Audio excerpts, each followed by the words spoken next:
Alhamdulillah. Selalu kita panjatkan puja dan puji kita kehadirat Allah Subhanahu wa taala, zat yang paling pantas untuk dipuji, dicintai, dihormati dan ditakuti. Karena memang kata kuncinya la ilaha illallah, la ma'budu bihaqqin illallah. Tidak ada Tuhan di langit dan di bumi yang berhak disembah kecuali Allah. Dan juga dengan memuji namanya alhamdulillah segala kebutuhan kita akan dipenuhi olehnya. Juga kita panjatkan salam hormat kita, salawat dan taslim kepada Nabi besar Muhammad sallallahu alaihi wasallam sebagai bentuk kepatuhan kita kepada Sang Pencipta Allah yang telah menjadikannya ibadah bagi orang-orang yang beriman, dan juga Allah bersama malaikatnya mengucapkan salam hormat tersebut. Melanjutkan bahasan, semoga Allah berkahi buku Mahkota Pengantin, dan kita membahas sekarang pesta perkawinan. Dikatakan oleh penulis di sini pesta perkawinan atau dalam kurung walimah. Dari judul ini kita bisa tangkap bahwasanya walimah hanya digunakan untuk pernikahan. Selain daripada itu tidak digunakan kalimat ini. Seperti sebagian orang di Indonesia pakai walimah safar. Ya. Bagaimana ini bisa nyambung nih? Ya. Walimah adalah acara perkawinan dan makanannya, terus safar. Nggak nyambung. Ini di Indonesia kadang-kadang yang penting ada bahasa Arabnya. Gitu kan? Ya ini nggak benar. Nah walimah kalau disebutkan diitlakkan berarti ke pesta perkawinan. Pesta perkawinan dilaksanakan keesokan harinya. Di sini yang dimaksud keesokan hari adalah diambil dari buku Adabuz Zifaf. Jadi disebutkan oleh penulis di sini, dinukil dari buku Syekh Albani bahwasanya acara perkawinan itu setelah akad maka diberikan kesempatan si pengantin, kemudian baru besoknya diadakan pestanya, mengundang orang, gitu kan. Walimah wajib dilaksanakan setelah melaksanakan malam pertama, berdasarkan sabda Nabi SAW. Tak kala Ali bin Abi Thalib radhiyallahu anhu telah meminang Fatimah, innahu la budda lil ursi min walimatin, qala faqala sa'du alayya kabshun wa qala fulanun alayya kada wa kada min dzuratin. Harus diadakan pesta perkawinan. Saat lalu mengatakan aku menyumbang seekor domba, si fulan pun ikut mengatakan aku menyumbang gandum, demikian dan demikian. Hadis ini menjelaskan kepada kita bahwasanya penulis menekankan pendapat yang dipegangi oleh beliau, yaitu acara walimah dianjurkan setelah lewat malam pertama. Akad nikah dikerjakan kapan saja, pagi, siang, sore, malam, maka itu bebas saja. Ini yang dipegang oleh penulis tentunya. Nanti akan saya sebutkan ada pendapat lain. Kemudian malam pertama itu diberikan kesempatan mereka berkumpul, berkenalan suami istri, lalu kemudian besok baru diadakan acara. Dan dianjurkan dalam pendapat pertama ini agar tidak ditunda dari hari kedua. Setelah akad nikah, setelah malam pertama, maka besoknya ada walimahnya. Pendapat kedua mengatakan lebih baik antara akad sama walimah digabung. Antara akad sama walimah digabung. Dan Allahu a'lam, saya pribadi cenderung dengan pendapat ini.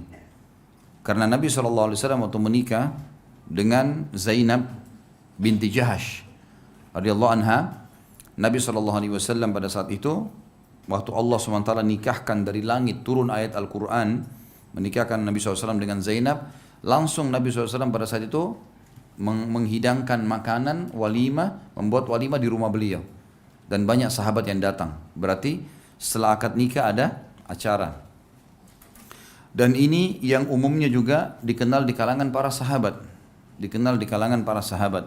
Sehingga tidak butuh membuang-buang waktu secara khusus. Juga dari sisi lain tidak bentrok dengan hadis yang baru kita baca. Karena hadis ini berbunyi sebenarnya walimah itu harus dilakukan, tapi tidak ada penentuan waktu. Karena di sini hadisnya adalah walimah harus dilakukan tanpa ada penentuan waktu. Apakah hari itu, apakah besok? Jadi pendapat pertama sebenarnya cenderung mengatakan besok itu karena ijtihad, bukan karena penentuan dalil yang jelas, gitu kan. Jadi pendapat kedua lebih tepat. Kalau menurut hemat saya tentunya, karena saya sedang membedah buku ini, kalau ada teman-teman yang punya pendapat lain tentu saja itu hak mereka, gitu kan. Tapi saya bukan mengatakan ini pendapat saya cenderung dengan pendapat ini, ya. Jadi bukan pendapat saya, jangan dipelintir lagi kata-kata saya. Ya. Ini pendapat kedua ulama yang mengatakan bahwasanya walimah lebih baik digabung langsung, dilakukan langsung setelah akad nikah. Karena ada riwayat yang menjelaskan Nabi SAW waktu dinikahkan oleh Allah dengan Zainab radhiyallahu anha, waktu sudah bercerai dengan suaminya Zaid bin Haritha, begitu selesai masa iddah, maka Allah menikahkan dengan Zainab, lalu pada hari itu juga Nabi SAW mengundang sahabat untuk walimah di rumah gitu kan. Dan beberapa sahabat juga dinukil mereka setelah akad langsung duduk menjamu tamu di acara walimah itu. Ini memang ada. Dan juga pendapat kedua ini tidak bentrok dengan dalil yang baru kita baca tadi. Kata Nabi SAW, innahu la budda lil ursi min walimah. Harus acara perkawinan itu diadakan pesta, dirayakan. Ini juga sesuai dengan sabda Nabi SAW kepada Abdurrahman bin Auf radhiyallahu anhu, aulim walau bisyat. Iklankan perkawinanmu walaupun dengan 1 ekor kambing, biar orang tahu, dan minimal orang-orang yang sering interaksi diundang minimal, supaya mereka tidak akan menilai negatif, tahu kalau ini suami istri, sanak kerabat, tetangga-tetangga dekat, tidak harus juga semuanya orang. Jadi ini adalah hal yang positif. Tapi kita perlu garis bawahi, kalau kita mengundang seseorang atau dalam acara perkawinan kita, harus acara ini tidak boleh tutup untuk umum. Sunnah Nabi begitu. Jadi kalau ada orang lain yang tidak diundang pun datang, silahkan.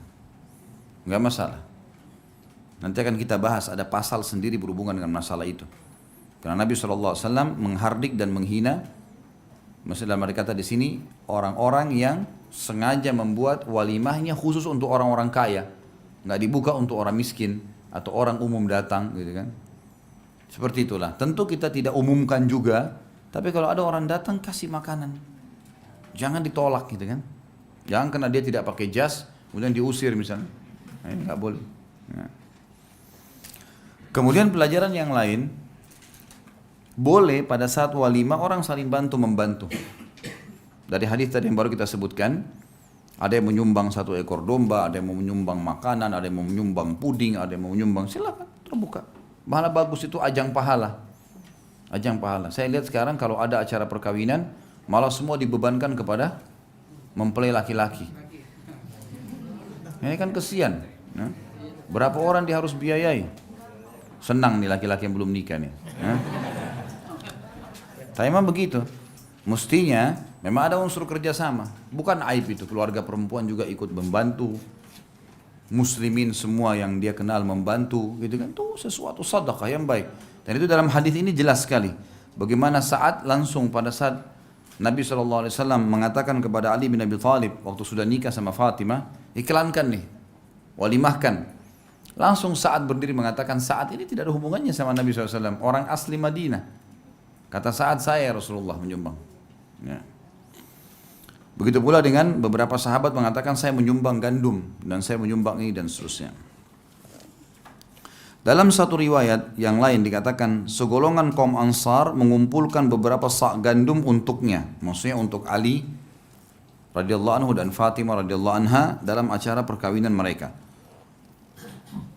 Anas radhiyallahu anhu juga menuturkan Nabi SAW mengadakan walimah saat menikah dengan Zainab radhiyallahu anha. Dan beliau mengenyangkan kaum muslimin dengan roti dan daging. Lalu beliau pergi kepada ummahatil mu'minin atau istri-istrinya yang lain lalu mengucapkan salam dan berdoa untuk mereka. Beliau mengucapkan salam kepada mereka dan mereka mendoakan untuk beliau. Beliau melakukan hal itu pada pagi hari setelah malam pertamanya. Dan ini disebutkan dalam hadis sahih riwayat Nasa'i.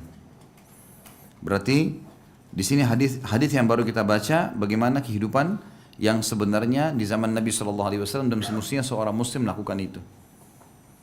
Kita temukan di sini riwayat menjelaskan kalau Nabi SAW setelah akad nikah, setelah malam pertama, keesokan harinya mendatangi istri yang lain lalu menyampaikan, mendoakan mereka karena mereka menerima hukum Allah poligami itu. Kemudian juga Nabi SAW didoakan oleh para istrinya. Seperti itulah. Dan ini disebutkan dalam riwayat yang baru saja kita sebutkan tadi. Dan ini juga tentu sunnah ya, mendoakan mempelai. Baik kita kata sebagian ulama boleh kita membaca doa Allah barakallahu lakuma wa baraka alaikuma wa jama'a bainakuma fil khair. Semoga Allah memberkahi kalian berdua dan semoga kehidupan kalian semua penuh dengan berkah dan semoga Allah gabungkan atau satukan kalian dalam kebaikan. Boleh juga seseorang mengucapkan doa-doa yang mulia, apa saja. Doa-doa yang mulia, seseorang mendoakan kebaikan, semoga diberikan keturunan yang baik, semoga ini, semoga itu baik. Anas radhiyallahu anhu juga menceritakan Rasulullah SAW pernah menikahi seorang wanita dan telah menjalani malam pertamanya, maka beliau mengutus untuk mengundang sejumlah orang untuk makan. Hadis ini diriwayatkan oleh Imam Bukhari. Bagaimana kalau seandainya ada orang setelah akad nikah dia tunda tadi acara walimanya? Maka dari kedua pendapat ulama, dua-duanya membolehkan. Kalau pendapat pertama malah menganjurkan. Kalau pendapat kedua yang mengatakan lebih baik diadakan setelah akad nikah langsung walimahnya sehingga tidak membuang-buang waktu, gitu kan? Sebagaimana riwayat nikahnya Nabi SAW dengan Zainab tadi, radhiyallahu anha. Tapi pendapat kedua juga mengatakan tetap sah walimahnya seseorang kalau tertunda. Dan di sini ulama pendapat kedua mengatakan masuk di dalamnya kalau orang sudah berlalu beberapa lama, pernah nikah sembunyi-sembunyi, nggak ada yang tahu, gitu kan? Dia berdua sama walinya, sama hakim misalnya, atau orang KUA, nggak ada yang tahu sama sekali. Teman-temannya nggak tahu, keluarganya nggak tahu, semua nggak tahu. Makanya dianjurkan tetap buat iklan. Diiklankan tetap, walaupun sudah berjalan setahun, 2 tahun, tetap harus diiklankan. Karena ini hukumnya wajib. Hukumnya wajib. Ini tentu dilakukan. Mengundang orang makan adalah sesuatu yang dilakukan walaupun sudah lewat ya. Walimah disunnahkan selama 3 hari. Berdasarkan hadis Anas radhiyallahu anhu, ia mengatakan Nabi SAW menikahi Sofia dan menjadikan pemerdekaannya sebagai maharnya serta mengadakan walimah selama 3 hari. Hadis ini hasan, diriwayatkan oleh Abu Ya'la. Jadi tidak salah seorang muslim kalau Allah berikan kelebihan rezeki, bentuk kegembiraannya acara walimahnya. Akad nikah kita tidak bicara ya, sudah selesai akad nikah. Ini acara undang orang makan. Bolehkah sampai 3 hari? Boleh. Hari ini undang, besok undang, lusa undang, boleh saja. Mungkin di Indonesia ada orang bilang undang mantu ya. Saya orang Makassar. Makassar mengatakan undang mantu. Iya, emang begitu. Yang saya tahu begitu. Nanti kalau sudah dibuat di acaranya laki-laki, nanti di acaranya perempuan, anak mantunya diundang, nggak ada yang salah gitu. Ini sama saja walimah juga gitu kan, karena mengundang orang makan gitu kan. Ini gimana bujang protes saya nih. Kalau sudah nikah protes masih nyambung ya. Baiklah, artinya itu dibolehkan secara syarak. Boleh sekali, boleh 2 kali, boleh bahkan Nabi SAW melakukan sampai 3 hari. Sampai 3 hari gitu kan. Kemudian dalam riwayat ini dikatakan Nabi SAW menjadikan pemerdekaannya Sofia sebagai maharnya, sebagai mahar. Jadi Sofia karena menjadi rampasan perang, maka hamba sahaya tadinya. Nabi SAW mengatakan, masuk Islam hai Sofia, maka saya akan nikahi kamu dan saya jadikan pemerdekaanmu itu sebagai maharnya. Kalau kau masuk Islam, udah saya langsung nikahi kamu. Dan maharnya adalah itu. Sofia menerima mahar itu. Sofia menerima mahar Nabi SAW, jadi dimerdekakan lalu dinikahi. Nah ini juga hukum syar'i tersendiri. Baik, kemudian mengundang orang-orang saleh untuk menghadiri pesta pernikahan. Berdasarkan hadis Nabi SAW, La tusahib illa mu'minan wa la ya'kul ta'amaka illa taqi. Janganlah berteman kecuali dengan orang-orang mukmin dan jangan makan makananmu kecuali dengan orang-orang yang bertakwa. Yang kita ambil pelajaran sini, jangan undang ahli maksiat. Seperti orang datang banyak, datangkan penyanyi dandut lah, apalah segala macam. Cari orang yang di masjid tuh, ahli ibadah. Bagus, doanya mustajab. Nah, kalau dia doain kita kan kebaikan. Kalau orang ahli maksiat doakan kita, ya bisa diterima, bisa enggak. Nah, memang kita disuruh cari orang saleh. Panggil orang-orang saleh, panggil mereka. Anak-anak pesantren, siapalah yang kita kenal ya, anak yatim. Bagus malah. Memang orang-orang saleh dianjurkan karena walimah adalah acara pesta makan, memang pesta makan ya, maka boleh saja. Kadar juga makanan bebas semampu seseorang. Tapi bedakan teman-teman sekalian antara walimah dengan tempat yang disiapkan untuk walimah ya. Ini perlu digarisbawahi. Karena dibedakan secara syar'i. Kita tidak perlu teman-teman gedung yang mahal. Atau ada orang pernah buat acara, salah seorang yang pernah saya kenal, saya tidak sempat hadir tapi ada seperti foto gedungnya dari depan. Kemudian ada bunga melati, itu ditata sedemikian rupa, jalan itu mungkin cuma 3 meter kali ya. 3 meter atau 5 meter gitu, orang turun, pengantin turun dari mobil hanya ke pintu gedung. Itu saja bunga melatinya 40 juta. Untuk apa ini? Ini mubazir ini. Nggak perlu semua ini. Jadi tidak usah berlebihan dalam masalah seperti itu. Boleh kita pakai gedung, dekorasi, tapi jangan berlebihan. Karena intinya sebenarnya adalah orang datang makan. Intinya orang datang makan. Baik. Bagaimana hukumnya kalau ada orang bilang itu ada perkawinan, asyik nih kita diundang makan. Memang betul, nggak salah itu. Jadi orang datang ke perkawinan karena mau makan, benar, nggak salah itu. Karena memang walimah adalah pesta makan. Emang disuruh memberikan makan ke orang lain. Jadi ini juga sebuah poin-poin ya, di antara poin-poin yang secara syar'i dibolehkan. Intinya kita fokus mengundang orang-orang yang baik-baik. Kalau ahli maksiat jangan diundang. Wah, hak kita mengundang atau tidak, gitu kan? Hak kita mengundang atau tidak. Kemudian juga selanjutnya adalah mengadakan pesta pernikahan dengan menyembelih seekor kambing atau lebih. Jika ada keleluasaan berdasarkan, kalau ada lebih silakan, bisa. Kalau ada kelebihan harta silakan lebih. 10 ekor kambing, 20 ekor kambing, haknya dia. Kalau dia mampu, gitu kan? Mungkin dia pengembala kambing. Allahu a'lam. Dia mau sembelih 20 ekor, haknya dia. Itu bukan mubadzir. Asal ada yang makan, diundang orang. Karena ini tujuannya untuk mengundang orang. Kata Nabi SAW, ini tentu hadis yang saya bilang tadi. Ini, ya hadis ini riwayat Imam Bukhari ya. Di footnote nomor 131.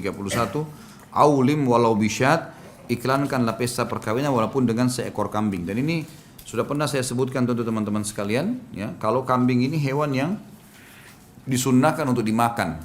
Jadi jangan tidak makan kambing. Makan kambing ya. Saya alergi Ustaz, itu sugesti. Nggak ada alergi. Daging kambing kita bicara ya, bukan bicara jeroan. Jeroan memang dasarnya berbahaya, kolesterol. Kambing pun sama. Tapi kita bicara daging kambing. Karena Nabi SAW sangat gemar makan kambing. Dalam hadis Bukhari dikatakan Nabi SAW paling gemar makan paha kambing. Berarti kalau kita makan kambing karena Nabi suka, itu pahala. Yang kedua kita punya akikah. Kalau anak lahir, mau orang bule, mau orang Arab, mau orang Melayu, mau orang hitam dari Afrika, yang penting syahadat, keluar anak laki-laki, 2 ekor kambing. Anak perempuan, 1 ekor kambing. Dan sunnahnya makan sebagian dagingnya. Jadi salah persepsi kalau orang bilang kambing itu makanan orang Arab. Jadi selalu relevansinya kambing itu orang Arab gitu kan. Padahal sebenarnya memang orang-orang Arab suka gemar makan itu. Tapi kebanyakan mereka memakan justru karena mengikuti sunnah Nabi SAW. Karena kita punya syariat. Jadi sebenarnya kambing itu adalah hewan dan makanannya muslimin. Jelas ya? Jadi kita harus makan. Karena memang sunnahnya begitu. Yang ketiga Idul Adha. Idul Adha juga begitu. Walaupun bisa sapi, bisa unta, tetap lebih afdal kambing dan domba. Karena Nabi SAW sembelih domba. Jadi kita memilih hewan ini lebih afdal. Kita bisa beli kambing harga 2 juta rupiah. Sapi misalnya 20 juta, misal, karena besar. Baik, kita bisa beli kambing dengan 20 juta, 10 ekor. Beli kambing lebih afdal daripada sapi. Kita di Indonesia karena merasa sapi lebih familiar dagingnya. Padahal sebenarnya kambing itu sunnah. Yang keempat, adanya perintah menyembelih kambing di acara walimah. Di dalilnya jelas semua. Dan ini sunnah makan. Masalah kasus orang mengatakan tuh kolesterol, darah tinggi lah, semua itu salah, tidak ada buktinya itu. Nggak ada bukti. Yang buat darah tinggi itu karena bumbunya terlalu banyak. Garamnya banyak, santan banyak. Dan kita di Indonesia ini sudah terbiasa dengan harus goreng. Orang-orang di Timur Tengah itu kaget kalau kita bilang di Indonesia ada jual nasi goreng, kaget dia. Nasi kamu goreng gitu. Kaget dia. Pisang digoreng, pisang ya akhi manis, kenapa digoreng gitu. Orang protes di Timur Tengah itu. Bingung dia kenapa semua digoreng gitu. Dia belum tahu kalau di Indonesia ada es krim goreng. Semua harus digoreng minyak. Nah ini masalahnya, minyaknya yang jadi masalah, santannya jadi masalah, garamnya terlalu banyak, memang begitu. Itu yang buat masalah, daging kambingnya nggak ada urusannya. Nggak ada urusannya. Bau, itu karena dia tidak tahu sembeli. Sembeli sesuai dengan syar'i. Gitu kan? Kalau orang penyembelinya pintar, dia pakai baca bismillah ya Allah Akbar, kemudian dia hadap kiblat, kambingnya nggak ditegangin ya, dielus. Saya selalu kalau Idul Adha tuh ajarin kepada teman-teman yang tempat yang saya biasa lakukan di Kota Makassar, di pesantren ayah saya ajarkan teman-teman ikhwah di sana, ya memang ada bersama saya bantu gitu. Ini cara sembelinya seperti ini, dibaringkan, dielus. Kalau lagi makan dibiarkan dulu, kalau lagi disembeli ditutup dengan spanduk atau apa supaya temannya nggak lihat. Jadi dia nggak stres tuh, karena kalau dia stres ngeliat itu dagingnya ngeras, banyak pengaruhnya. Pada saat disembeli pun harus jelas, pisaunya tajam, gitu kan. Dan itu hitungan detik saja, Bismillah Allah Akbar, udah selesai kok. Eksekusi, keluar darah, dikeluarkan semuanya, kemudian baru dikuliti, baru insya Allah dimasak dengan baik, itu tidak ada masalah sama sekali. Sama sekali tidak ada masalah, dagingnya bagus, lembut dan segalanya, gitu kan. Jadi ini sunnah kita memakan kambing itu. Kemarin ada ikhwah datang ke tempat saya, dia sudah 26 tahun kalau tidak salah tidak makan daging, vegetarian, makan sayur saja. Entah ini persepsi dari mana nih, harus jadi makan sayur saja, halal makan hewan itu, yang penting yang Allah halalkan, gitu kan. Allah SWT memang menciptakan Idul Adha itu adalah salah satu tujuannya untuk menikmati apa yang Allah halalkan dari daging hewan, ya begitu, disuruh kurban. Maka dia duduk sama saya, ikhwah-ikhwah itu bilang, Ustaz ini nggak pernah makan daging nih. Oke, hari ini saya ceramain, inti harus makan daging. Duduk sama saya, 40 menit saya ceramain. Hadis, ayat, begini segala. Datangin kambing. Makan sekarang. Ustaz saya 20 tahun lebih nggak makan. Makan. Coba makan sekarang, makan. Sampai teman-temannya fotoin semua ini. Sejarah, 20 tahun lebih nggak makan. Akhirnya alhamdulillah dia makan, bismillah. Enak ya Ustaz. Nah, ente sudah rugi 20 tahun lebih. Enak sebenarnya. Jadi bau itu urusannya karena kurang dicuci, sembeliannya kurang benar, dan persepsi sebagian ibu-ibu di Indonesia ini kalau masih ada darahnya berarti segar. Enggak, darah itu haram, cuci. Enggak ada urusan sama darah ini. Ya. Itu insya Allah akan aman. Jadi di sini termasuk dalil sunnahnya makan kambing karena disuruh iklankan dengan sembeli kambing. Aulim walau bisyat. Iklankan walaupun dengan seekor kambing. Bisa saya Nabi mengatakan iklankan walaupun dengan makan daging, misal untuk umum. Enggak, Nabi sebutin kambing, khusus disebutin. Dan ini bukan, Nabi SAW bukan ngomong dari diri beliau. Wa ma yantiqu anil hawa in huwa illa wahyun yuha. Allah enggak, Nabi SAW tidak pernah bicara sesuai dengan hawa nafsunya. Wahyu semua itu yang disampaikan karena hukum syariat nih. Berarti syariat dalam agama kita. Baik. Dikatakan di sini selanjutnya boleh mengadakan pesta perkawinan dengan kurma, susu dan minyak samin melengkapi kambing tadi. Jadi boleh. Tentu artinya di sini terbuka, kita boleh tambah dengan makanan-makanan yang halal yang lain. Seperti kita di Indonesia lah mungkin banyak ada sup, ada apa segala macam puding dan seterusnya, ini boleh.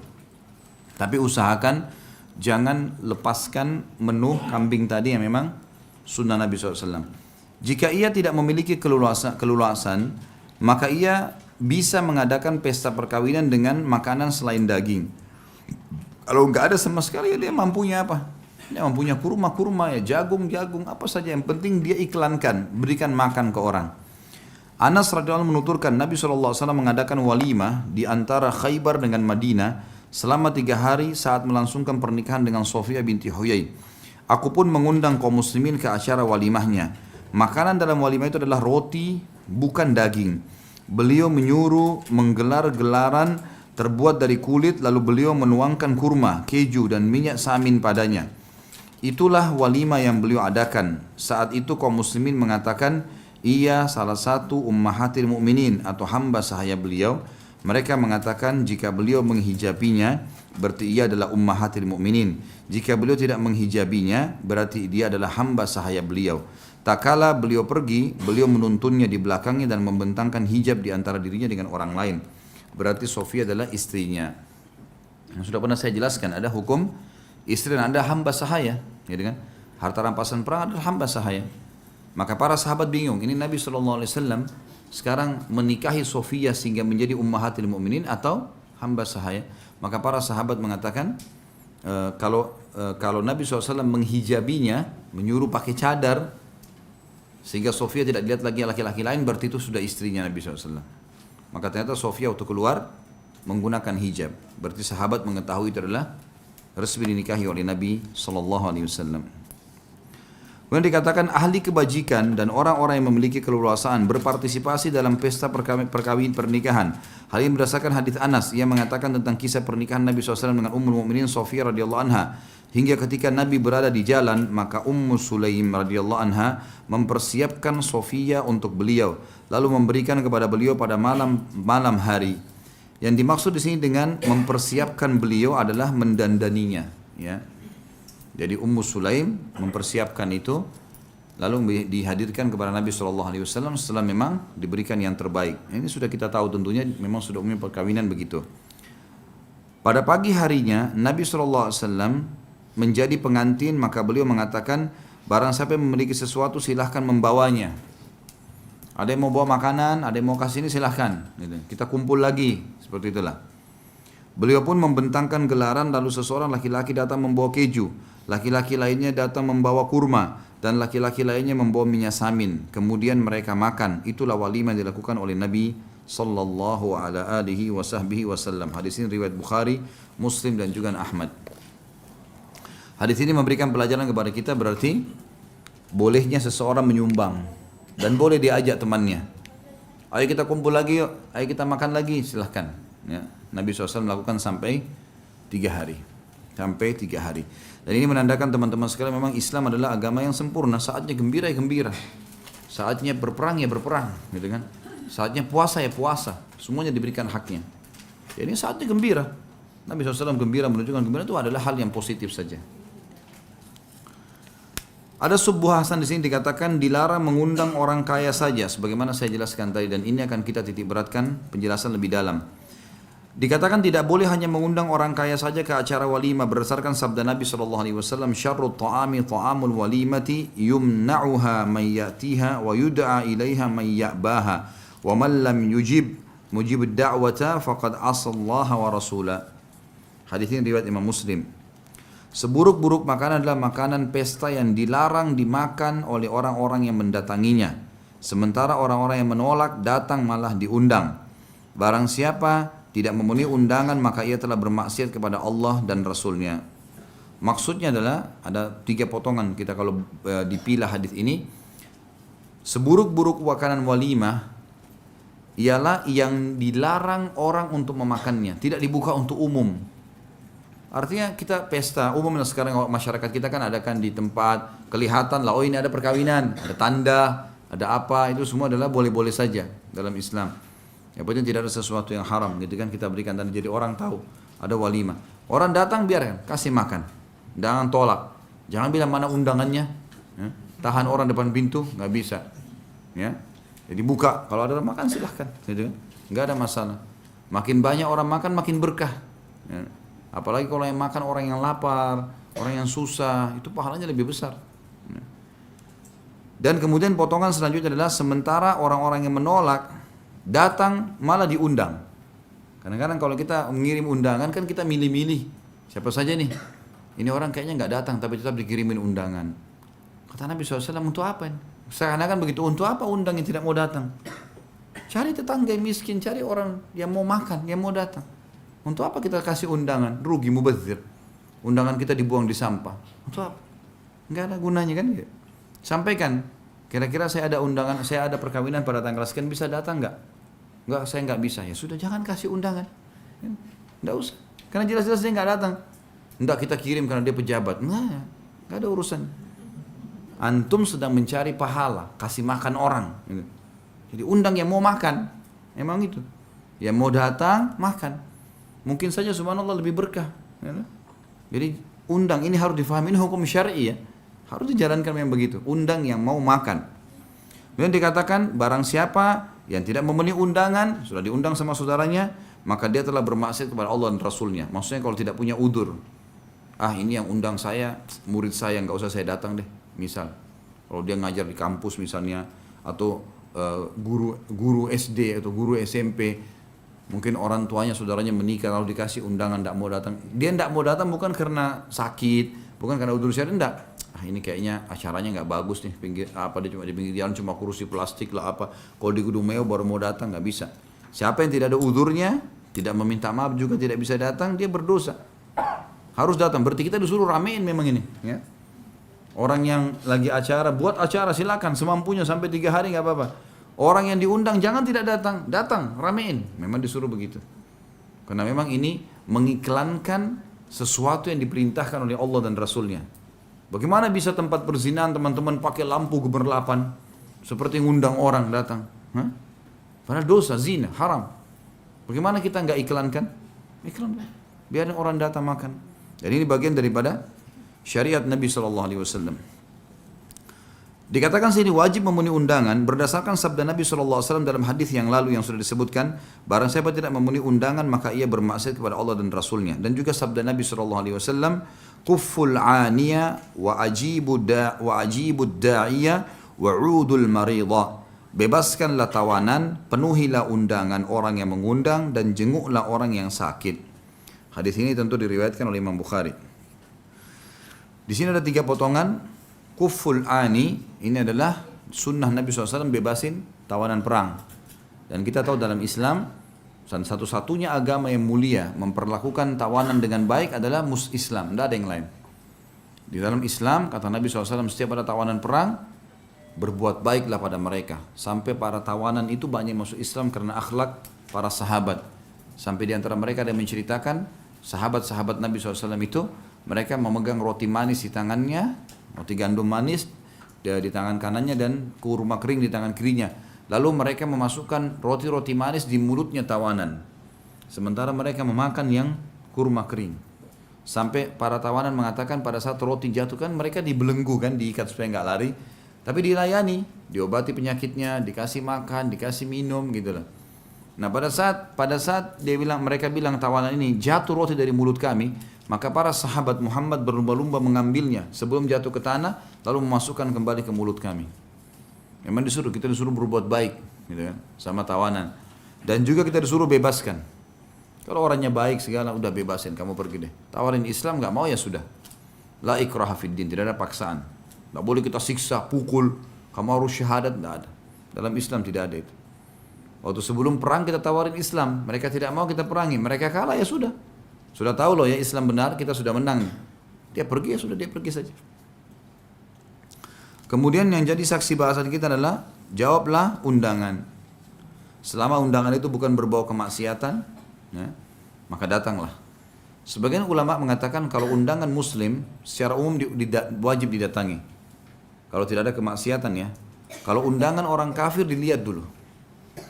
Kalau undangannya tidak ada sesuatu yang melanggar agama kita, boleh didatangi. Seperti misal atasan kantor atau teman kantor mau ngajak traktir makan, tidak ada hubungannya sama ritual ibadah mereka, tidak masalah. Tapi kalau masuk ke masalah ritual, acara Natal lah, apalah, tahun baru lah, tidak boleh sama sekali. Nggak bisa karena itu berhubungan dengan ritual mereka. Kemudian udul marid, dan datangilah orang-orang sakit. Ini juga perintah Nabi SAW. Dan siapa yang terbiasa mengerjakan satu perbuatan teman-teman sekalian, Allah akan berikan kepada dia hal yang sama. Misal dia biasa menjenguk orang sakit, dia kalau sakit nanti banyak yang jenguk. Dia kalau sibuk mengurus jenazah, tetangga segala, nanti juga dia meninggal begitu. Jadi ada unsur timbal balik. Kita buat kebaikan, Allah akan balas dengan sama. Kalau kita biasa ganggu orang, naudzubillah, buat perbuatan, nanti juga sama. Ada yang Allah datang mengganggu kita. Allah utus orang-orang yang seperti itu. Kemudian ia wajib memenuhi undangan meskipun ia sedang berpuasa. Kalau puasa pun tetap datang, itu bukan udzur. Puasa wajib kah, bayar utang, puasa nazar kah, atau dia lagi puasa sunnah, datang saja. Walaupun di sini dia tidak makan, datang saja jawab undangan. Berdasarkan hadis Abu Sa'id Al-Khudri radhiyallahu anhu yang mengatakan, "Sana'tu li Rasulillah sallallahu alaihi wasallam ta'aman fa'atani wa huwa wa ashabu. Falamma wudi'a at-ta'amu qala ar-rajulu min al-qaum anni sha'im. Faqala Rasulullah sallallahu alaihi wasallam da'akum akhukum wa takallafa lakum. Thumma qala lahu aftir wa sum makanahu yawman in syi'ta." Aku membuat makanan untuk Rasulullah SAW, lalu beliau datang kepadaku bersama para sahabatnya. Ketika makanan dihidangkan, seseorang dari mereka mengatakan, sungguhnya aku sedang puasa. Maka Rasulullah SAW mengatakan, saudara kalian telah mengundang kalian dan mengeluarkan beban untuk itu. Jadi dia bayar, dia beli makanan, dia masak, dia segala macam. Kemudian beliau mengatakan, batalkanlah puasamu, lalu puasalah 1 hari sebagai gantinya jika engkau suka. Makna daripada jika engkau suka adalah, misal puasa Senin, dia lagi batalin puasanya karena dia diundang oleh orang. Maka Nabi SAW mengkhususkan orang seperti ini, boleh dia puasa Selasa karena niat ingin menggantikan itu. Walaupun sebenarnya sudah bukan hari Senin, gitu kan? Atau sudah nggak usah. Dia sudah niat puasa dari pagi, kemudian dia batalin karena ada undangan, itu juga nggak ada masalah, gitu kan? Tapi di sini ada ulama yang memberikan gambaran-gambaran khusus ya, seperti misalnya kasus kalau seandainya seseorang cuma sekedar diundang oleh temannya, 1 orang, 2 orang, ya memang cuma iseng juga, ya kita makan siang yuk, misal gitu. Hanya begitu saja, bukan undangan walima, bukan undangan khusus memang ada apa gitu ya. Ini enggak, maka dia tidak usah batal puasa. Karena batal puasa ini kasusnya seperti tadi. Diundang rame-rame datang, orang semua makan, dia enggak makan. Cuma dia sendiri di pojok, jangan. Lah iya betul. Dia buka puasa. Dia buka puasa di sini. Puasa sunnah ya. Ini puasa sunnah, kalau puasa wajib nggak boleh. Wajib tidak ada alasan. Termasuk di sini kalau bayar utang Ramadan, niat puasa atau nazar, ini nggak boleh. Karena wajib nggak boleh dibatalin. Tapi kalau sunnah boleh. Wajib dibatalin itu dengan hukum-hukum syar'i seperti sakit, musafir. Tapi undangan orang tidak masuk. Tapi kalau puasa sunnah, Senin, Kamis, Ayyamul Bid, boleh. Dan ada solusinya. Dia bisa puasa besok, niat untuk penggantinya, atau memang dia sudah tidak usah puasa lagi, karena memang sudah dapat pahalanya. Gitu. Jadi di sini juga kalau kondisinya seperti ini ya, bagaimana Nabi SAW datang dan Nabi sudah siap makan bersama orang lain, tinggal 1 orang ini saja. Tidak, saya lagi puasa, sendiri dia. Maka ini Nabi suruh buka puasa. Beda hukumnya dengan antum sendirian. Teman-teman ajak makan. Nah, ada 1-2 orang aja makan siang yuk. Maaf saya lagi puasa. Jangan bilang kebetulan saya diundang nih, pergi aja makan buka puasa. Walaupun kita punya hak ya, boleh aja batalin. Ya, maksudnya jangan terlalu lemah lah. Bagaimana kalau setiap Senin diundang, batal terus kan? Baik, beliau juga sallallahu alaihi wasallam bersabda, "Idza du'iya ahadukum falyujib, fa in kana sha'iman falyusalli wa in kana muftiran falyat'am." Hadis ini lebih jelas buat kita ya. Hadis ini diriwayatkan oleh Imam Muslim, ada di putnot nomor 138 di situ. Jika salah seorang di antara kalian sedang diundang, maka penuhilah undangan itu. Jika ia berpuasa, hendaklah ia mendoakannya. Hadis ini berarti jangan buka puasa kan? Kenapa? Karena di sini secara individu kita sendiri diundang. Mungkin cuma 2 orang. Beda dengan tadi keadaannya, dia sudah datang rame-rame sama orang-orang, ikut-ikutan karena waktu diundang Nabi SAW dia ikut juga. Tiba di sana pas orang mau makan dibilang saya puasa. Nggak bisa, kamu batal aja puasamu. Siapa suruh ikut tadi di sini, gitu kan? Seperti itulah, ya. Tapi kalau kita baru diundang, baru ditelepon, barunya saya lagi puasa, kita doakan. Tetap datang, tapi kita doakan. Ini hadisnya. Tapi kalau dia, ya, jika dia tidak puasa, maka makanlah. Makna yang lain, kalau dia mau batalin boleh saja, haknya dia. Silakan saja Nabi SAW. Tapi di sini hadis menekankan supaya dia dahulukan dulu tidak buka puasa. Ada orang sengaja iseng bilang sama temannya, kalau kau paksa saya buka puasa. Ini memang dasarnya nggak niat puasa. Orang yang menghadiri undangan harus mendoakan orang yang mengundangnya. Kita yang diundang, habis makan kenyang jangan langsung pulang, doain orang. Udah dikasih makan, udah dikasih minum, main lari saja.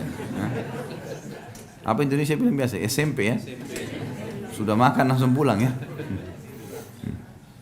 Itu berdasarkan hadis Abdullah bin Bushyr radhiyallahu anhu bahwa ayahnya membuat makanan untuk Nabi SAW lalu ia mengundangnya dan beliau memenuhi undangannya. Ketika usai dari makan beliau mengucapkan Allahumma barik lahum fi ma razaqtahum waghfir lahum warhamhum. Ya Allah berkahilah untuk mereka, Allahumma barik lahum, Didoain orang-orang yang sudah undang makan. Ya Allah berkahi buat mereka fima razaqtahum, apa yang telah Engkau karuniakan kepada mereka, waghfir lahum, ampunilah mereka, warhamhum, dan rahmatilah mereka. Hadis ini sahih riwayat Imam Muslim. Bisa dilihat di footnote nomor 139. Juga dalam hadis lain Nabi SAW berdoa mengatakan, Allahumma at'im man at'amani wasqi man asqani wa asqi man asqani. Ya Allah, berikanlah makan siapa yang memberiku makan, dan berilah minum siapa yang memberiku minum. Dan ini hadis riwayat Imam Muslim juga. Dalam hadis yang ketiga tentang masalah doa, beliau juga berdoa mengatakan, aftara indakumus saimuna wa akala ta'amukumul abrar wa sallat alaikumul malaikah. Orang-orang yang berpuasa berbuka puasa di rumah kalian, orang-orang yang berbakti makan makanan kalian, dan malaikat berdoa untuk kalian. Dan ini hadis sahih riwayat Imam Ahmad. Ya. Jadi tiga-tiganya riwayatnya sahih, bisa dipakai, gitu kan? Bisa lebih baik kalau tiga-tiganya, kalau tidak salah satu doa ini kita ucapkan. Ya. Kalau tiba-tiba terlupa lafadznya, bisa dipakai ya Allah berkahilah, ya, atau ya Allah berikanlah makan orang yang memberiku makan, dan berikan minum orang yang memberiku minum, gitu kan? Jadi ini lebih paling sederhana doa ini. Allahumma at'im man at'amani wasqi wa asqi man asqani. Ya. Kemudian selanjutnya di penutupan bahasan kita, suami berdiam di rumah pengantinnya yang masih gadis selama 7 hari dan di rumah pengantin yang sudah janda selama 3 hari. Ini sudah pernah kita jelaskan di awal-awal bahasan kita. Jadi pengantin baru itu si gadis punya hak 7 hari. Jadi suaminya terus bersama dia 7 hari itu. Gitu kan. Kalau janda 3 hari, gitu kan. Ini memang sunnah Nabi SAW. Dan ini berlaku bagi orang yang monogami atau poligami, sama hukumnya. Jadi memang 7 hari untuk gadis dan 3 hari untuk janda. Makanya Nabi SAW waktu menikah dengan Aisyah memberikan hak 7 hari tidak berkumpul dengan istri yang lain. Nabi SAW memberikan haknya. Waktu itu ada Sauda, ya, radhiyallahu anhunna ajma'in, ya. Baik, ini masalah walima, urus dan seterusnya, ya. Seterusnya kita akan bahas nanti, ada lagi masalah pernikahan dan syarat-syaratnya. Jadi insyaallah mungkin kita akan coba bahas kalau masih ada waktu nanti lanjutannya, ya. Sekarang saya akan baca pertanyaan yang sudah ada dulu. Sesuai dengan tema, ya.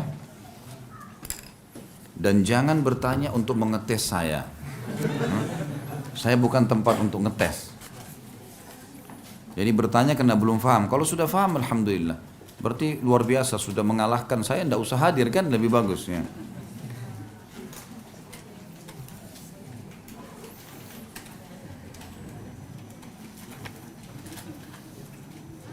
Ini nggak sesuai dengan tema ini. Hah? Iya, sortir dulu.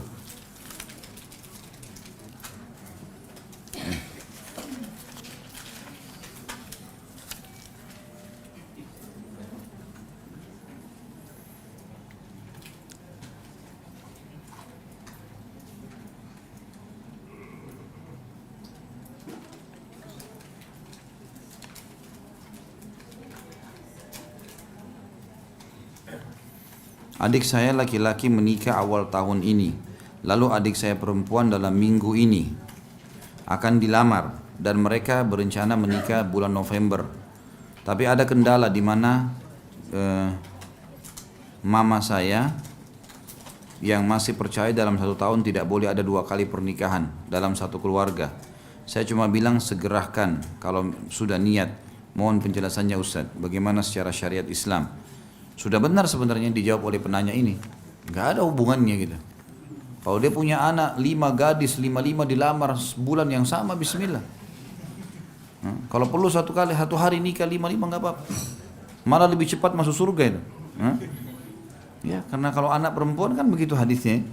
Siapa yang membina anak perempuannya dengan baik, mendidiknya dengan baik sampai menikah, maka dijamin baginya surga.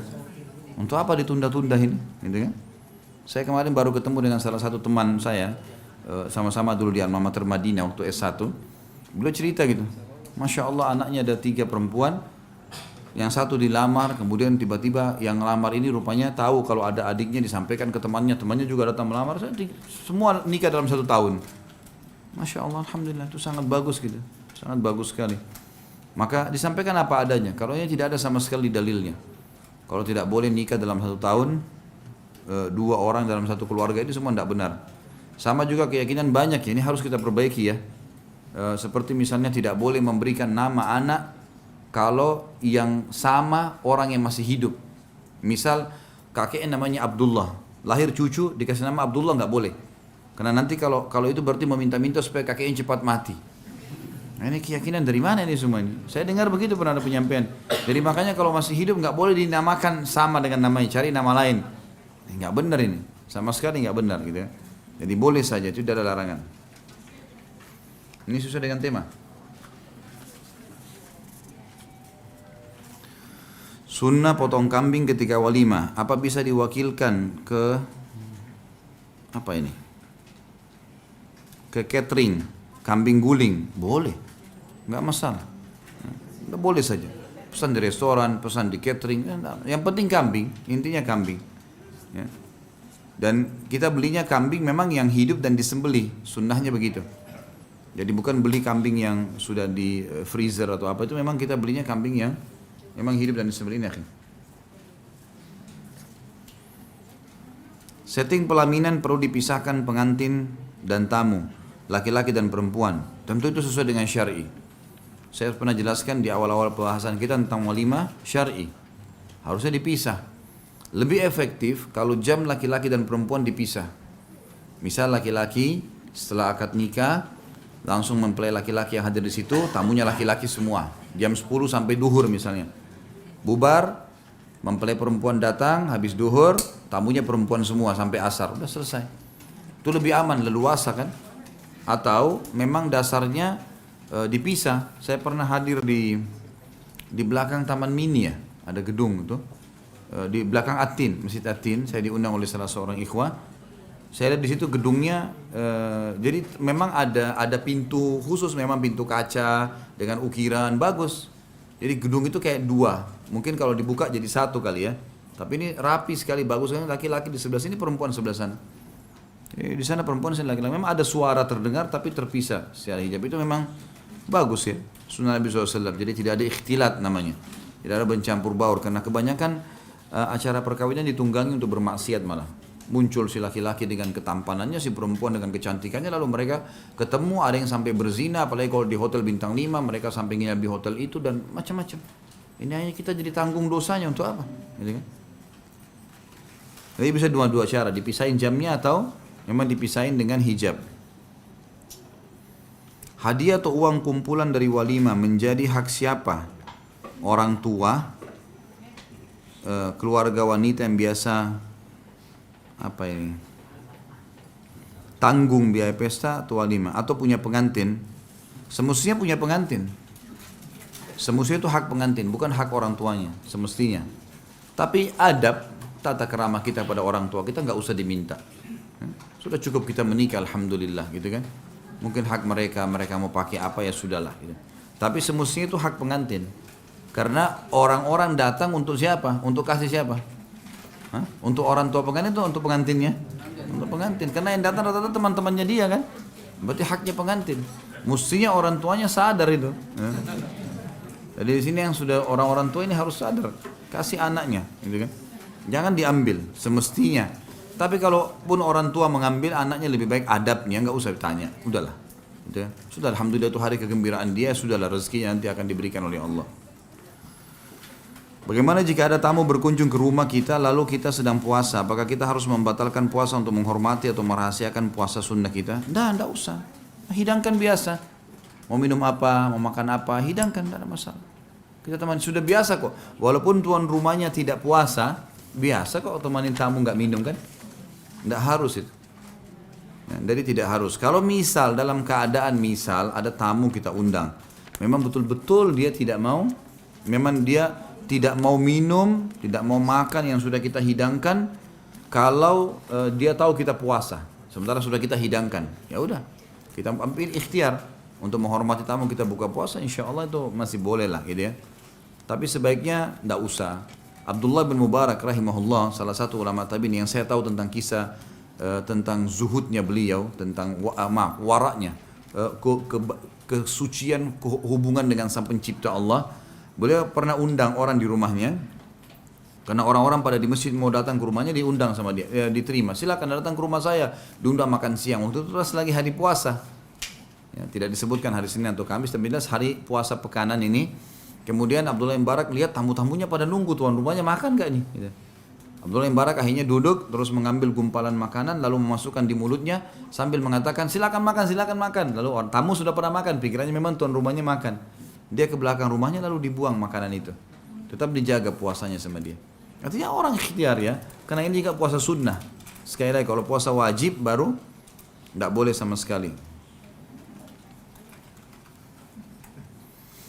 Dari dulu saya diberitahukan bahwa bila datang ke suatu pesta tanpa diundang adalah berdosa, gitu kan? Ya, kita harus punya sebuah dalil untuk itu ya. Khusus walimah ursh ya, walimah perkawinan, ada dalil yang menjelaskan kepada kita tidak boleh khusus untuk orang yang diundang saja. Siapa saja datang boleh. Tapi ini cuma walimah ya. Jangan acaranya keluarganya tetangga kita nyelonong juga masuk. Tidak boleh. Enggak ada urusan sama kita. Apa urusannya? Ini hanya acara walimah saja gitu. Yang saya tahu Allah alam tidak masalah. Dan tentu juga adabnya, janganlah kita datang kalau nggak diundang gitu kan. Adabnya. Karena hukum syar'i kalau ada yang datang mau makan juga nggak boleh tuan rumahnya nolak. Hukum syar'inya begitu. Berarti kalau kita mau tarik benang merahnya, bisa saja orang datang biar nggak diundang nih. Mungkin dia orang miskin, dia mau makan, ya kan gitu. Tapi kalau antum alhamdulillah punya kemampuan, mobilnya masya Allah mercy, mampir juga mau makan di tempatnya orang. Untuk apa ini?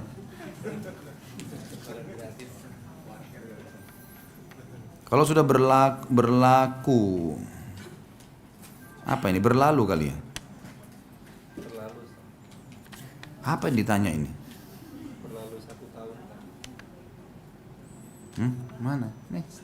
Setahun. Maksudnya pernikahannya udah 1 tahun baru. Mana setahunnya? Ente ngarang-ngarang. Dia ada setahun. Ya, ini kan dia bilang kalau sudah berlaku, kan gitu. Oh iya bro. Kalau tidak tahu ilmunya bagaimana? Kan gitu saja. Kayaknya ente perlu pinjam. Baik, kalau misalnya yang dimaksud adalah berlalu di sini pernikahan lalu belum buat walimah, itu yang dimaksud karena tidak punya ilmu. Saya sudah bilang tadi kan, buat aja, nggak masalah. Berlalu ya coba buatlah karena ingin jalankan sunnah Nabi SAW. Walaupun cuma undang orang, seberapa orang. Ini dulu saya tidak sempat buat acara untuk perkawinan, saya mau buat sekarang acaranya, itu nggak apa-apa.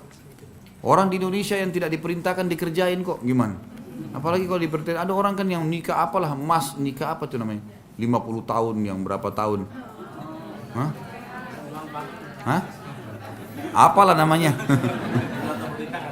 Intinya kan begitu, nikah perak lah 25 tahun, nikah emas 50 tahun. Yang penting masuk surga, tidak ada emas dan peraknya. Tapi orang undang makan kan? Ya. Tidak ada aibnya orang undang, orang makan itu.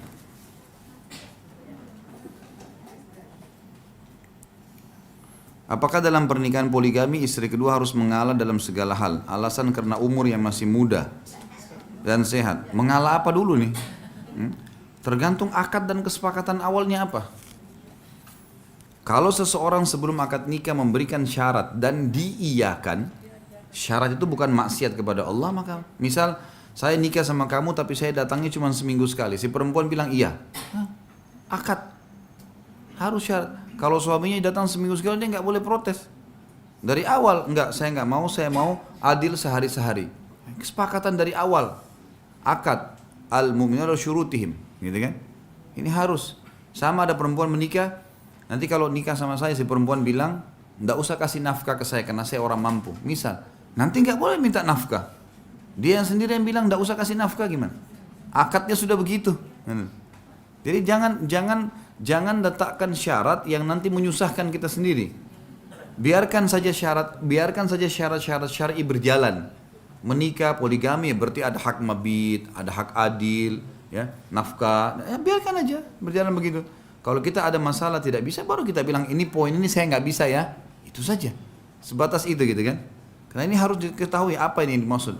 Masalah mengalah juga di sini sangat luas babnya ya. Mengalah apa dulu? Misal si istri pertama lagi cemburu, kemudian istri keduanya disuruh oleh suaminya mengalah lah. Misal, mungkin karena kamu lebih begini, kamu lebih begini. Dia kalau mau mengalah karena baik, karena mau berbuat baik sama suaminya, adalah ibadah. Nggak ada masalah. Jadi terlalu luas babnya. Apa dulu di sini mengalah dari sisi apa gitu? Jadi harus. Nah, tapi kalau ada akad adil, kalau menikah poligami, bagi malam dan seterusnya, kemudian suaminya tidak mau memberikan hak istri yang kedua atau istri pertama, lalu dia minta istrinya mengalah. Ini istrinya punya hak. Dia mau mengalah atau tidak itu haknya dia. Kalau dia tidak mau mengalah, si laki-laki yang berdosa, karena haknya dia. Ya. Makanya ini sangat sangat luas bahasan kalau masalah mengalah ini, mengalah dari sisi apa dulu ya.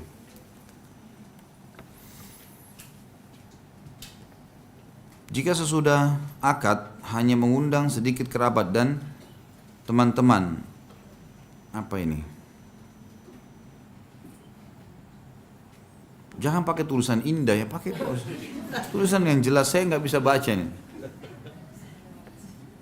Dan orang tua mempelai berniat sesudah ada keluasan rezeki baru akan mengadakan walimah dan mengundang kerabat lebih banyak lagi. Bolehkah? Kan tadi sudah disebutkan. Nabi SAW buat sampai 3 hari kan? Boleh saja, nggak ada masalah. Insya Allah. Tapi sebaiknya jangan terlalu lama juga waktunya ya. Jeda sebulan kan gitu. Kadang-kadang terlalu lama. Seminggu, 2 minggu, terlalu lama. Apalagi kalau kita punya kerabat datang dari luar kota, kesian kan? Kadang-kadang memang mereka nunggu acara itu. Mau acara makan, nunggu rame-rame, ngumpul keluarga semua. Kalaupun lakukan seperti Nabi SAW, 3 hari berturut-turut. Mungkin yang belum bisa datang hari pertama, besok akan datang hari kedua, hari ketiga, itu nggak ada masalah. Bagaimana hukumnya datang ke pernikahan yang dilakukan di gereja dan yang mengundang adalah keluarga, saudara sepupu? Sebagai tambahan, ayah saya adalah mu'allaf, sehingga seluruh keluarganya non-muslim. Nggak boleh. Nggak boleh, kan saya bilang tadi, kalau non-muslim yang undang, lihat dulu. Berhubungan dengan ritual dia nggak? Pernikahan itu ritual ya, ibadah. Tambah lagi diadakan di gereja, tambah nggak boleh. Sama sekali nggak boleh. Ya, apapun alasannya. Orang tua anda mu'allaf ya sampaikan ayahnya, ini nggak boleh loh ayah. Islam tidak membolehkan masalah ini. Kita boleh silaturahim, kita boleh datang ke rumahnya nanti, kita boleh apalah ya, menjenguk kalau dia sakit. Yang Islam bolehkan kita lakukan, yang tidak boleh jangan. Mendukung yang berhubungan dengan ibadahnya, ini nggak boleh. Jika kita diundang acara resepsi pernikahan dan di situ ada musik, apakah wajib atau tidak kita untuk datang ke acara pernikahan? Tetap saja datang, tapi coba dihindari hal-hal yang seperti ini. Misal kita datang di awal waktu. Saya pernah diundang oleh salah satu kerabat ke acara perkawinan di daerah Jakarta Pusat.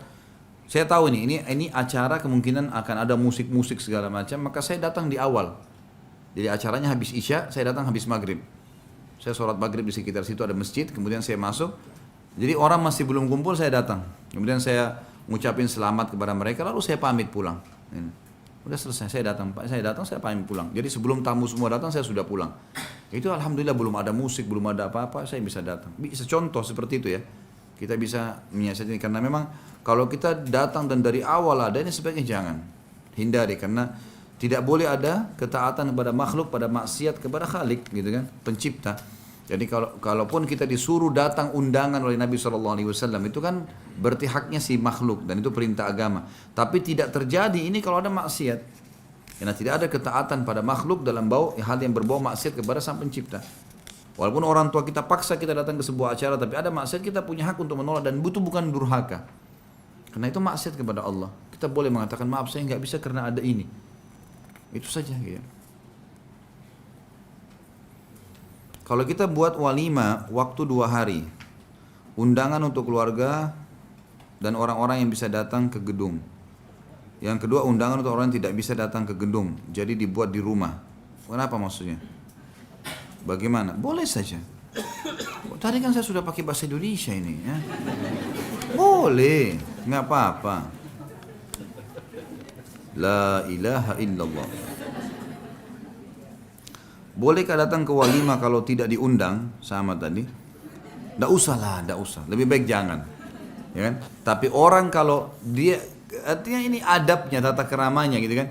Kalau kita juga paksain datang, tidak dikatakan berdosa. Dan orang yang punya undangan harus memberikan makan. Perintahnya agama begitu. Kita lebih fokus kepada orang yang punya acara. Dianya dilarang untuk menghadang orang untuk masuk gitu loh. Bagaimana kalau yang mengundang orang kafir sudah kita jawab tadi. Boleh makan juga apa tidak? Takutnya ada makanan haram. Datang aja nggak boleh, apalagi makan ya. Hah? Jika acara walimah baru diadakan setelah waktu yang cukup lama, misal 1 tahun, apakah diperbolehkan? Sudah saya jelaskan tadi. Boleh saja ya, boleh saja. Nggak ada masalah insya Allah ya. Tapi makin cepat makin bagus. Datang walimah tanpa diundang juga sudah. Ini rupanya banyak yang datang tanpa diundang ya. Makanya pertanyaan terulang-ulang di situ. Kebiasaan buruk ini ya. Jika disunnahkan makan daging kambing, apakah jeroannya tidak sunnah untuk disajikan dalam walimah? Yang disebutkan daging kambing gitu. Dan Nabi SAW gemar dengan daging kambingnya. Tapi tidak salah ya, bukan berarti haram karena semua kambing itu halal. Kepalanya lah, jeroannya lah, segala macam kakinya itu semuanya halal. Cuma kita bicara tadi masalah unsur kesehatannya gitu kan. Kita fokus ke masalah dagingnya. Tapi boleh saja karena tidak mungkin kita buang itu. Itu kan boleh saja. Semoga Allah merahmati Ustadz dan keluarga serta umat Islam. Amin insyaAllah. Mohon doanya insyaAllah rencana saya akan melaksanakan akad dan walimah syar'i dengan akhwat hasil ta'aruf pada awal Desember 2016. Yang ingin saya tanyakan, orang tua saya belum kenal sunnah dan ingin melaksanakan acara undang mantu. Nah ini sama kan pakai bahasa undang mantu. Yang tidak sesuai syariat. Atau undangan dicampur, ada musik, mempelai dipajang. Saya sedang ikhtiar untuk mendakwahi mereka. Apakah jika tetap dilaksanakan, apa yang harus saya lakukan?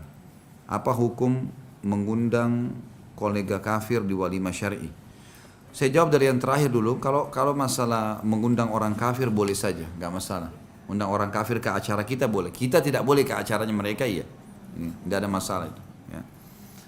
Juga boleh orang kafir datang ke masjid, tempat ibadah kita. Di zaman Nabi SAW ada pernah orang kafir datang dari Najran, dari orang Nasrani. Datang bertemu Nabi SAW, berdialog di masjid. Nabi SAW sambut. Di zaman Umar bin Khattab pernah ada beberapa tawanan perang ditaruh dalam masjid. Tapi tidak boleh kitanya ke sana, kecuali tempat ibadah itu akan diubah jadi masjid. Seperti kasus Umar bin Khattab pernah sholat di sebuah tangga gereja, gitu kan? Pada saat bebas Palestina, dan memang itu akan diubah menjadi masjid nantinya gitu. Itu lain ya. Kalau masalah orang tua, tidak ada kata terlambat akhi. Mumpung belum menikah Desember gitu kan, artinya berdoa agar Allah lunakkan hatinya, hadiahkan buku-buku. Sekarang masih bisa dinegosiasikan karena memang nggak bisa sesuatu yang haram teman-teman, nggak bisa kita cari pintunya gimana cara. Ini nggak masuk dalam hal darurat gitu kan. Usahakan, bahasakan, berikan buku, berikan nasihat. Ada orang yang dituakan yang bisa dimengerti. Dan yang paling kuat itu sebenarnya doa. Allah bisa lunakkan hati orang kok. Gitu kan? Jadi lebih baik saran saya terus berusaha ikhtiar. Dan insya Allah, Allah Maha Kuasa bisa menyelamatkan kita dengan caranya. Saya tidak bisa memberikan solusi, tapi Allah SWT bisa memberikan solusi insya Allah. Gimana kalau kita nggak diundang ke walimah? Sama lagi. Tapi hadir mengantar ibu kita, apakah kita boleh ikut makan? Ya tentu saja, nggak ada masalah. Datang makan, gitu. Sudah saya bilang tadi, datang makan boleh. Gitu. Tapi jangan secara khusus gitu, sengaja mampir, sengaja. Undangan apa saja yang wajib dipenuhi selain pernikahan? Semua undangan yang diundang, ya orang muslim undang gitu loh. Undang datang ke rumahnya, ya. Undang mau ditraktir makan, semua itu hukumnya wajib. Dan kalau kita tidak bisa, kita mengatakan dari awal, maaf saya nggak bisa. Saya udah makan siang tadi, saya udah kenyang. Oh saya ada acara, maaf ya saya nggak bisa. Saya bilang gitu. Saya biasa kalau diundang oleh ikhwah acara perkawinan, saya bilang maaf saya nggak bisa, tanggal itu saya ada acara ini. Jadi dari sekarang saya sampaikan. Gitu. Memang nggak bisa, ya nggak bisa, mau diapain? Tapi kalaupun kita sudah bisa, sudah iyakan dan ternyata di hari H kita punya udzur juga sama ya. Tetap sampaikan maaf karena itu kewajiban kita. Itu haknya dia berarti. Bagaimana undangan resepsi nikah dari muslim tapi banyak kemaksiatan di dalamnya? Ini sudah saya bilang tadi, ada musik, tari-tarian dan seterusnya, tamu yang buka aurat, datanglah di waktu-waktu yang orang belum berkumpul. Itu saran saya begitu. Apalagi kalau kita bisa datang di akad nikah. Di akad nikah itu biasanya memang aman gitu ya. Di akad nikah itu aman biasanya, insya Allah masih aman. Kalau saya biasa begitu, saya pribadi, Saya lakukan itu. Saya datang ke walimah di akad nikah yang memang ada walimahnya langsung pada saat itu. Jadi tidak ada habis akad nikah orang makan sebentar langsung pulang gitu, pamit. Kalau kita pas lihat subhanallah di situ habis akad nikah kemudian ada musik-musik, ada hal yang haram, ya sudah kita pamit aja. Saya pamit ya, saya nggak bisa gitu ya. Saya ini ada ini, kita jelaskan. Bolehkah kita mengundang teman atau kenalan akhwat yang bukan mahram kita dan bukan kerabat kita? Untuk apa dulu diundangnya? Undang apa ini? Laki-laki undang perempuan kenapa? Hah? Harus tahu dulu kenapa. Ini terlalu umum pertanyaannya. Kalau pas kita menikah, kemudian teman-teman istri kita undang semua nih. Silakan akhwat-akhwat datang. Atau di pengajian akhwatnya silakan datang. Boleh-boleh saja. Tapi kalau yang dimaksud undang ini berdua makan segala haram. Gimana caranya? Nggak boleh. Jadi harus jelas dulu untuk apa nih. Gitu.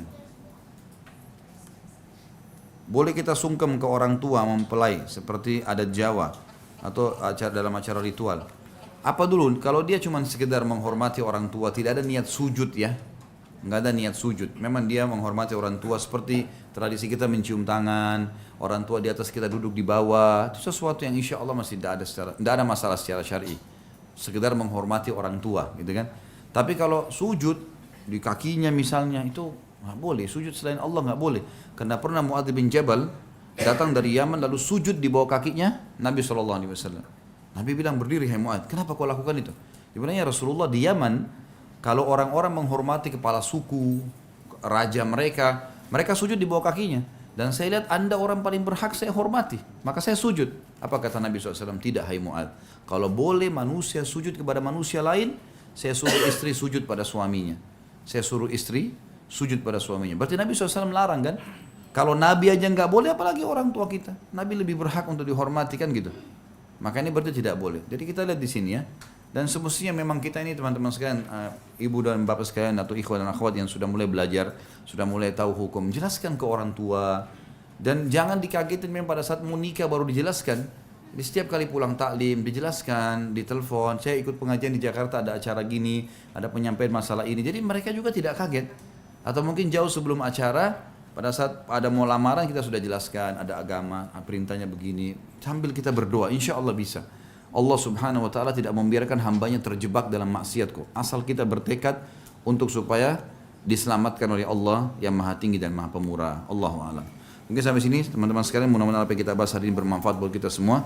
Dan semoga saja semua amal yang pernah kita kerjakan dan yang akan kita kerjakan diterima olehnya. Dan semua dosa yang pernah kita kerjakan dari yang kecil sampai yang besar diganti menjadi pahala dengan kemahamurahannya. Dan terus kita mendoakan saudara kita di Palestina, di Syria, di Yaman, di Irak, di Myanmar, di Ahsa, dimanapun mereka berada yang sedang tertindas. Semoga Allah subhanahu wa ta'ala menerima syuhada mereka, memudahkan telapak kaki mereka dalam berjihad dan berperang. Juga semoga Allah mempartisipasikan kita bersama mereka di pahala baik dengan doa dan harta juga dengan jiwa kita.